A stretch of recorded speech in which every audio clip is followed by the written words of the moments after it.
ይህ የምፅዓቱ አዋጅ ነጋሪ አገልግሎት ወቅታዊና ዕለታዊ ወጎችን በማቅረብ ትንታኔ የምንሰጥበት የተለያዩ እንግዶችንም በመጋበዝ የምናቀርብበት መድረክ ነው። መረጃዎችን ያጠናከረ ይዞልን የሚመጣው ፓስተር አለማየሁ ነሙ ሲሆን ፕሮግራሙን የመራና መሰናዶውን ኤዲት በማድረግ ወደ እናንተ የሚያቀርበው ይልቃል አስራት ነው። መልካም ጊዜ። ሻሎም ሻሎም፣ ውድ የተከበራችሁ የምፅዓቱ አዋጅ ነጋሪ አድማጮቻችን ሰላም ለእናንተ ይሁን። እንዴት አመሻችሁ? ዛሬ እንግዲህ በዕለተ ሰንበት በእሁድ የምሽቱን መረጃ ይዘን መጥተናል። ፓስተር አለማየሁ መስመር ላይ ይገኛል። እንግዲህ ዓለማችን ያለችበትን አዙሪት የሚጠቁመንን መረጃ አደራጅቶ ይዞልን መጥቷል። ከኛ ዘንድ የሚጠበቀው በጥሞና አዳምጠን ራሳችንን ለክርስቶስ ኢየሱስ ዳግም መምጣት እንድናዘጋጅ ይረዳናልና እንግዲህ እርግጠኞች ነን ሁላችንም በየአጥቢያዎቻችን በማለዳው የእግዚአብሔርን ቃል ተከፋፍለናል። አሁን ግን መረጃን የምናቀርብበት ሰዓት ስለሆነ የዓለማችን ወቅታዊ ጉዳይ ማድመጡ በጣም ተገቢ ነው። በዚህ አውድ እንድትረዱንና እንድታዳምጡን በጌታ ፍቅር እናሳስባለን። ይልቃል አስራት ነኝ ከምፅዓቱ አዋጅ ነጋሪ አገልግሎት። ውድ አድማጮቻችን ፓስተር አለማየሁ መረጃውን ይዞልን መስመር ላይ ተገኝቷል። በቀጥታ ወደ መረጃችን እናመራለን። ሰላምታ ይቀድምና ወደ መረጃው እናመራለን። ሰላም ላንተ ይሁን ፓስተር፣ እንዴት አመሸ? እንደምን አመሸ ወንድም ይልቃል። እንግዲህ ከግንጪ ለካ አገልግሎት እንደነበረ ዘንድሮ ግንጪ አገልግሎት ነበረኝ። ጥሩ ጊዜ ነበረ። ቅዱሳን ሁሉ ሰላም ናቸው? ሰላም ናቸው፣ እግዚአብሔር ይመስገን። መንገዱ ሁሉ ሰላም ነው? አዎ፣ የዛሬ ዓመት የተከልነው ቸርች ነው። አንደኛ ዓመታቸውን ዛሬ ዕለት ያከብሩ ነበረ። እግዚአብሔር ይመስገን። እዛ አገልግሎት ነበረኝ። እንግዲህ ከዛ ምላሽ ነው የተገናኘነው በዚህ ምሽት። ጥሩ ነው። እንግዲህ ምንድነው መሰለ ዛሬ ይዤ የቀረብኩት የአረብ ሀገራት እስካሁን ድረስ ለኢራን እርምጃ ምላሽ አልሰጡም። አሁን ምላሽ ያልሰጡበት ምክንያት ብዙዎችን እያነጋገረ ነው ያለው። ምክንያቱም የኢኮኖሚ መሰረታቸውና አውታር የሆነው ዋናው ነገሮቻቸው እየተመቱባቸው ነው ያሉት። ነገር ግን የተባበሩት አረብ ኤሚሬት፣ ኩዌት፣ ሳውዲ አረቢያ እና ባህሬን የጋራ ስብሰባ አድርገው ነበረ። የተቀናጀ ምላሽ ለመስጠት ያሰቡ ይመስላል። ቆሻቸውን እየተዉ ማለት ነው።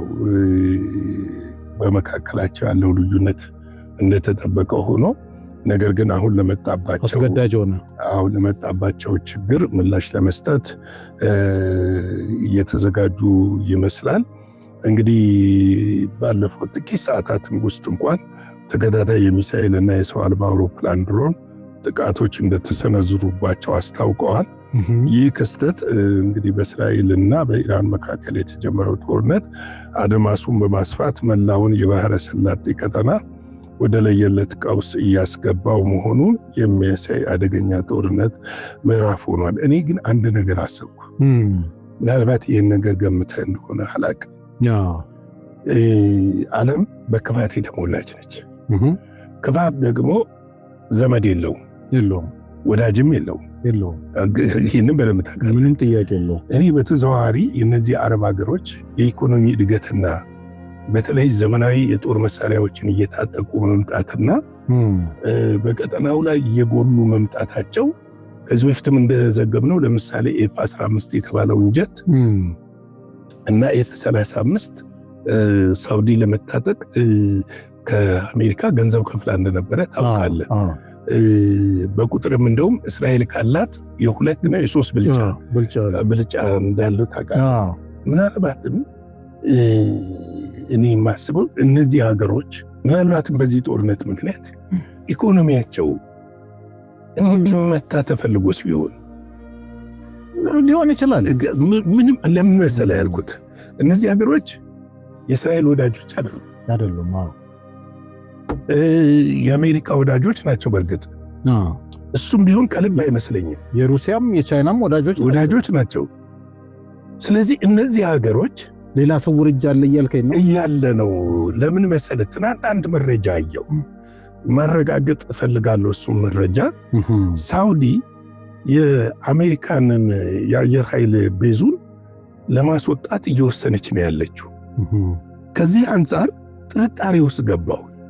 ምክንያቱም የእነዚህ ሀገሮች በኢኮኖሚ እያደጉ መሄድና ሪሶርስ ስላላቸው ሀብቱ ስላላቸው ግብቷል። የዓለምን የቱሪዝም አሁን ለምሳሌ በተባበሩት አረብ ኤሚሬት በአቡዳቢ እና ዱባይ የዓለምን ቱሪዝም ከፍተኛ ነው የሚስቡት። ኢኮኖሚያቸውን በጣም እየተመነደገ ነው ያለው። ከአውሮፓዎቹ እንኳን እየበለጡ ነው ያሉት። ስለዚህ እነዚህ ሀገሮች ለወደፊት የእስራኤል ስጋት እንዳይሆኑ ማሽመንመድ የተፈለገ ይመስላል። ለምንድን ነው በተለይ የአየር መከላከያ ስርዓታቸውን እስከ ዛሬ እንዲገነቡ በቅጡ እንዲገነቡ አልተፈለገም። ገና አሁን ነው፣ በኋላ ላይ መጣበታለሁ። ገና አሁን ነው እና ይህንን እንድመለከት አድርጎኛል። ምንድን ነው እዚህ ጋር እኔን ከፍቶ እግዚአብሔር እንዲያሳየኝ እየፈለኩ ነበረና ለምንድን ነው እነዚህ ኢራን ለምንድን ነው እነዚህን ሀገሮች ላይ ኢላማ ያደረገችው? የጦር ቤዙ ላይ አይደለም ኢላማ እያደረገች ያለችው፣ የኢኮኖሚ መሰረቱ ላይ ነው። መጀመሪያ የጦር ቤዙ ላይ የኢኮኖሚ መሰረቱ ላይ ነው እያደረገች ያለችውና ይህንን እንድጠይቅ የሚያደርጉ ነገሮች እየተከሰቱ ነው ያሉት። የተባበሩት አረብ ኤሚሬትስ በመከላከያ ሚኒስትሯ በኢራን በኩል እየተሰነዘረ ያሉት እነዚህ ስጋቶች በመመከት ላይ መሆኗን የገለጸ ሲሆን ኩዌት፣ ሳውዲ አረቢያ እና የባህሬን መንግስትም የአየር መከላከያ ስርዓታቸው ጥቂቶቹን በአየር ላይ እያከሸፉ መሆኑን ማሳሰብ ነዋሪው ወደ አስተማማኝ መጠለያዎች እንዲያመራ ጥብቅ ማስጠንቀቂያ ያስተላልፈዋል። የአየር መከላከያ ስርዓታቸው እንትን እያለ ያለው ጥቂቶቹ ብዙውን አይደለም እና እየተገነባ አይደለም ገና። አሁን ግን ይህንን ሁኔታ ለመገንባት እየተራወጡ ያሉበት ሁኔታ ነው ያለው። እነዚህ አሁን በመሬት ላይ በተጨባጭ እየታየ ያለው ተከታታይ የኢራን ጥቃቶች አሜሪካ ለተባበሩት አረብ ኤሚሬትስ እና ለኩዌት በአስቸኳይ ከፈቀደችው 16.46 ቢሊዮን ዶላር የጦር መሳሪያ ሽያጭ ጋራ በቀጥታ የሚቆራኝና የሽያጩን ዋነኛ ምክንያት የሚያስረዱ ናቸው። አሜሪካ ትነግዳለች፣ በጦርነት ውስጥ መሳሪያም ትሸጣለች። ተመልከት፣ እነዚህን ሀገሮች የመከላከል ዋስትና አልሰጠቻቸው። ግን እነዚህ ሀገሮች ዳፋውን እየቀመሱ ያሉት በማን ምክንያት ነው? በአሜሪካ ምክንያት ነው። ልክ ነው። ነገር ግን አሁን 16.46 ቢሊዮን ዶላር የጦር መሳሪያ ሽያጭ ለሶስቱ ሀገሮች ይፈቅዳለች፣ ለሁለቱ ሀገሮች። አይ ምልህ አሜሪካ በዚህ ሰዓት መውጫ ቀዳዳም እየፈለገች እሱማ በግልጽ አሁን ዶናልድ ትራምፕ ከሚሰጡት መግለጫ፣ መከላከያ ሚኒስትሩ ከሚሰጡት መግለጫ አሁን ዶናልድ ትራምፕ ራሱ ሚሽን አኮምፕሊሽ ነው ያሉት። ምንድነው ሚሽን አኮምፕሊሽ? በቃ ከዚህ በኋላ ኢራን ኒኩለር ማምረት አትችልም፣ ሚሳኤሎች ማምረት አትችልም፣ ቦሊስቲክ ሚሳኤሎች ማምረት አትችልም። እየተመናመነ ነው፣ መሰረተ ልማቷ ውድሟል እያሉ። ግን ደግሞ በተጨባጭ የምታየው በተመረጡ ትክክለኛ በሆኑ ታርጌቶች ላይ ኢላማዎች እየመታች ናቸው። ያው አናሳ ናቸው። እንደ በፊቱ በርከት ብሎ የመምጣቱ ነገር እውነት ለመናገር ቀንሷል። ግን እንዳልከው ታርጌትድ የሆኑ ቦታዎች ላይ ደግሞ በቀሪው ሚሳኤሎቿ ደግሞ ጥቃት እያደረገች። ለምሳሌ አሁን እስራኤል መረጃውን መስጠት አልፈለገችም እንጂ ትናንት ወዲያ ማታና ትናንትና የተመታችው ምት በጣም ከባድና ሰቅጣጭ።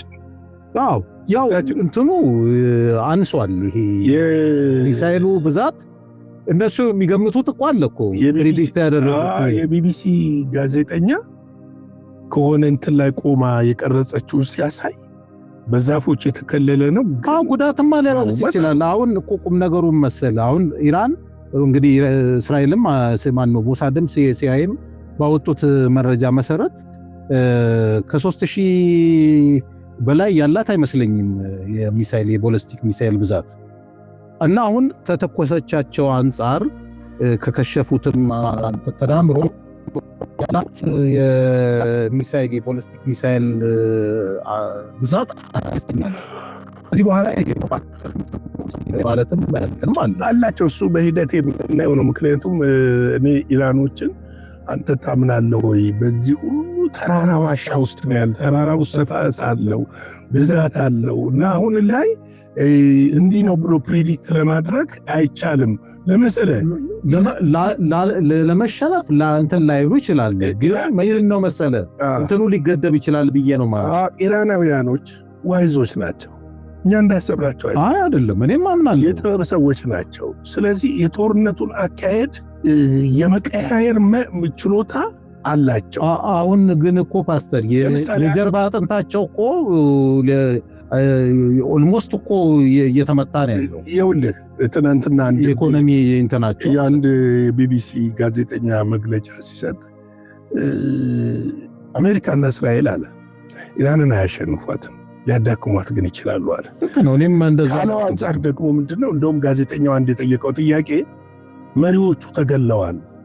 እነዚህ ሁሉ መሪዎችና ስትራቴጂክ ወታደራዊ መሪ የተባሉት ምን ይቀራል? እያጣች ነው ያለችው፣ እንዴት ነው ማይሸነፉት ብሎ ለጠየቀው ሁልጊዜ አለ በኢራን የስትራቴጂክ አካሄድ ዋና ፊገር የምታየውና ስውር መሪዎች የሚባሉ አሉ።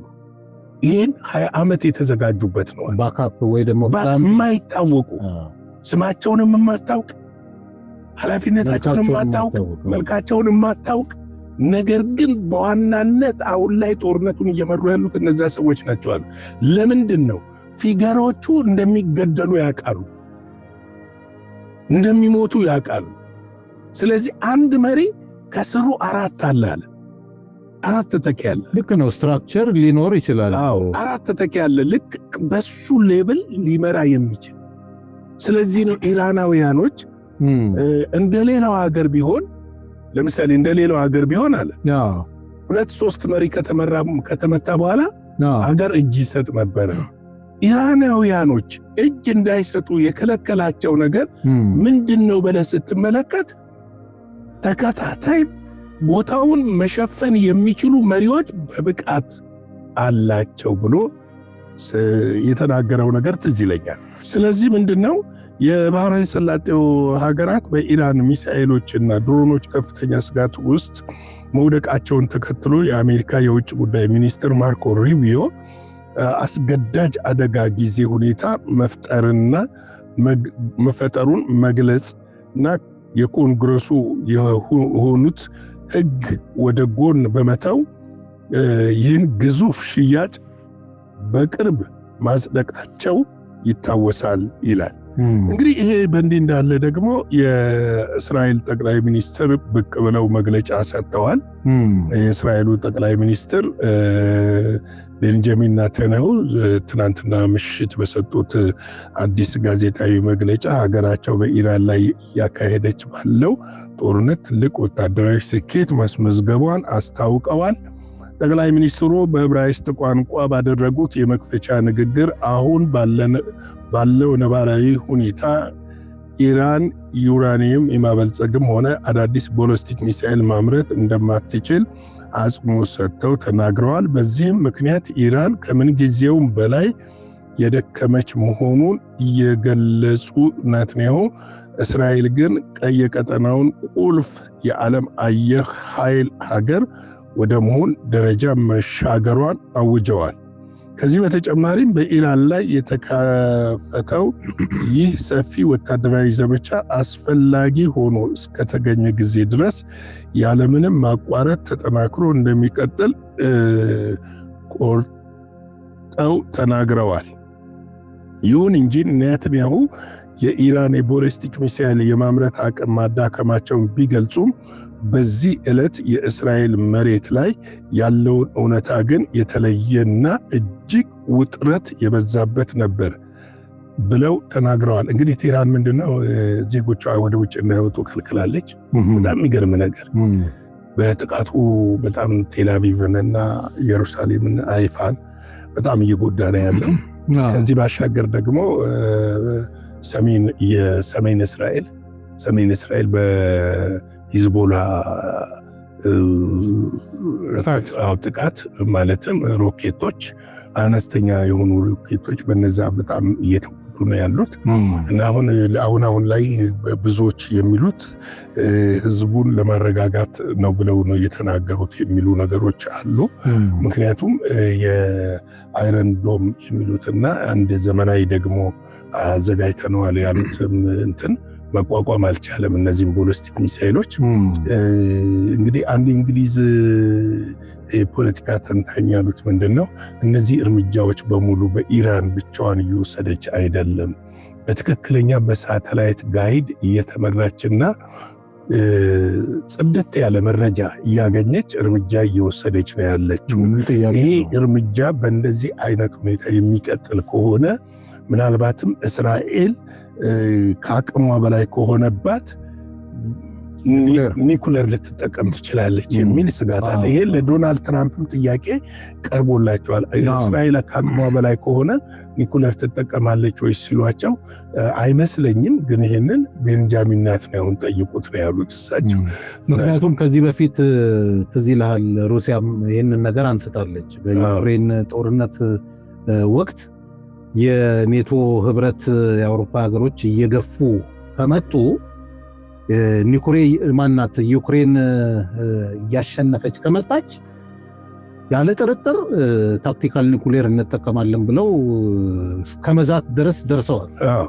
እና ምንድነው ይሄ ሁኔታ እንግዲህ እሳቸው ካሉት ተቃራኒ የሆነበት ምክንያት አንዱ ምንድነው ለብዙ ጊዜ ሌሊት ነው የምትጠቀመው ጥቃት ሌሊቱን ጀምሮ በተከታታይ በተሰነዘሩ የቆየችውን ጥቃት ያላቆመች ሲሆን በሰሜን እስራኤል ላይ በዕለቱ ለ11 ጊዜ የቦሊስቲክ ሚሳኤል ጥቃት ፈጽማለች። የእስራኤል ጦር ባወጣው የመጀመሪያ ደረጃ መግለጫ በዚህ የቅርብ ጊዜ ጥቃት ምክንያት የሞተም ሆነ የሚቆስል አደጋ አልተመዘገበም ብሏል። ግን ይህንን ሌሎች ደግሞ ሲሉ የተለመደ ነው። እስራኤል መረጃ ያለመስጠቷ የተለመደ ነው። ጉዳቶቿን የመደበቅ የተለመደ ነው። ለምሳሌ በ12ቱ ቀን ከዚህ በፊት አምና በነበረው ጥቃት ላይ በ12 ቀን የደረሰባት ጉዳት በጣም ከፍተኛ ነበረ። ነገር ግን ያንን ከፍተኛ ጉዳት ምን አድርገዋለች? ደብቀዋለች። አሜሪካኖቹ ግን ከፍተኛ ጉዳት እንደደረሰባት እየተናገሩ ነበረ። ምንም ጥያቄ የለውም፣ ጉዳት እኮ ደርሳል። ግን ኢራን እንደው እዚህ ጋር አንዱ እውነታ መደበቅ አንችልም። ኢራን ኒኩሌር ብትጨብጥ ከማፈንዳት ወደ ኋላ እንደማትል ይታወቃል አይደል ፓስተር? እውነት ነው። ግን ከዛ ከሚመጣው ፍጅት ይልቅ ይሄኛው ኢመንት ሊሆን ይችላል በሚል እንግዲህ ህዝቡን ሊያረጋጉ ይችላል። አሁን እንግዲህ ያለው ሁኔታ ይሄ ነው። ይሄ ከባድ ሁኔታ ነው ያለው። ፓስተር እንግዲህ አንዳንድ መረጃዎችን እያየን ነው። እነዚህ መረጃዎች በጣም አሳሳቢ የሆኑ መረጃዎች ናቸውና አንተም እየተመለከትካቸው ነውና እስኪ ምን ትላለህ ስለዚህ መረጃ? ምን መሰለህ ወንድም ይልቃል፣ ወደ የዛሬውን የምሽት ፕሮግራማችንን ከመዝጋታችን በፊት አንድ የደረሰኝ መረጃ አለ። በዓርብ ዕለት ተከብሮ በነበረው የኢድ አልፈጥር በዓል ላይ የእስራኤል አላስካ ሞስክ ምንም አይነት የኢድ ስግደት እንዳይደረግበት እስራኤል ክልክላ ነበርና ይሄ ምንድን ነው የሚያመለክተው የሚለውን ማየት እጅግ አስፈላጊ ይሆናል ብዬ አስባለሁ። ምክንያቱም ከ60 ዓመት ወዲህ ለመጀመሪያ ጊዜ ነው የተከለከለው። ምናልባትም እንግዲህ ከዚህ በኋላ ሊጠቀሙበትም ላይጠቀሙበትም ይችላል ማለት ነው። ይህ ደግሞ በመጨረሻው ዘመን ላይ አመልካች ከሆኑ ነገሮችና ከመቅደሱ መሰራት ጋር እስራኤላውያኖች ያላቸውን አጀንዳ የሚያመለክት እንደሆነ አስባለሁ። እንደውችል እናክልና ወደ ፍጻሜው እናመራለን። እንግዲህ በመሃል ደግሞ ሰበር ካለ እንገባለን። ለዛሬ ምሽት ያለ ፕሮግራም ብዙ ጊዜ ስለምናገረው ያው የተለመደው ጸሎታችንን መቀጠል ነው ያለብን። ዓለም ወደዚህ ወደ ከፋ ነገር እየሄደች ነው ያለችው። ይሄ ከፋ ነገር መቼ ያቆማል? ማንም የሚያውቀው ነገር የለም። እንደሰማችሁት ናታንያሁም ጦርነቱ ይቀጥላል እስከ መጨረሻው ነው ያሉት። መጨረሻው የት ጋር ነው የሚለውን ነገር ማንም የሚያውቅ የለም። እንግዲህ የበንዲ እንዳለ እኛ ማድረግ የሚገባንን እንደ ክርስቲያን ሁሌ ማድረግ አለብን ብዬ እላለሁ። የጌታ ጸጋ፣ ሰላም፣ ቸርነት ከሁላችን ጋር ይሁን። ሻሎም።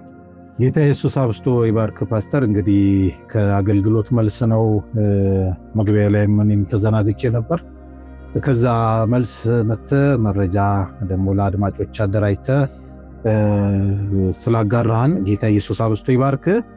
እንግዲህ ከደቂቃዎች በኋላ ከሰዓት በኋላ ምን ሊሆን እንደሚችል ስለማናቅ እንደ ወትሮ እንደምንለው ሁሌ ባለን ጊዜና አቅም ዝግጁና ንቁ ሆነን መጠባበቅ አለብን የሚል ጠቅለል ያለ መልእክት እናስተላልፋለን። ለምሽቱ ያለን መረጃ ይህንን ይመስላል። ውድ አድማጮች፣ በነገው ዕለት ደግሞ በአዲስ መረጃና መልእክት ተመልሰን የምንመጣ ይሆናል። እስከዚያው ድረስ ሻሎም። ለዛሬ ይዘን የመጣነው ወቅታዊ መረጃ ይህንን ይመስል ነበረ። በሌላ ጊዜ በሌላ መሰናዶ እስከምንገናኝ ሰላም ለእናንተ ይሁን።